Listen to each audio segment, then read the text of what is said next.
The level of devastation is, to put it mildly, catastrophic. But what have people there been telling you? Well, Raggy, just staggering accounts of the devastation that people have experienced over the course of the last 48 hours. People have come back to their homes to find their livelihoods completely destroyed. Months of preparation mean for now in hospitals like this one, there's enough personal protective equipment to go around. But there are critical shortages of people, shortages of doctors, nurses and other medical personnel to deal with the influx in COVID-19 patients. In their numbers, mostly women and children, given that, of course, Ukrainian men without a foreign passport, aged between the ages of 18 and 60, are prevented from leaving the country. So these people have come either by foot or by car. They're stopping here for some refuge, for some warmth, for some water, to receive some basic supplies from the volunteers who are working here on the ground. Lucy Hough is in Brussels for us this morning. Good morning, Lucy. Now, President Biden, a much more enthusiastic supporter of NATO than President Trump was, isn't he? He certainly is, Charlotte. I mean, there was never really a dull moment when Donald Trump used to attend these sorts of NATO summits. He was always highly critical of the alliance, at one stage describing it as obsolete, even threatening to withdraw the US altogether. This is the heart of the assembly process for electric cars, and it's all brand new.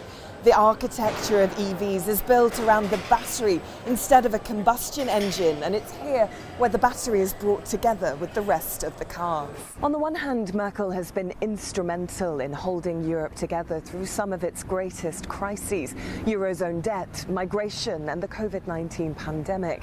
But for all her skills as a pragmatist, she's also been accused of failing to have an overarching vision for Europe, and the list of challenges for her successor stands long.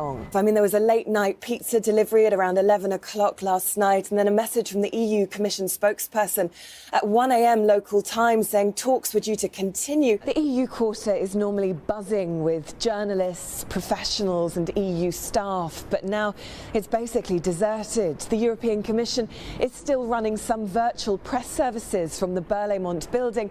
They've allowed us in to see how it works.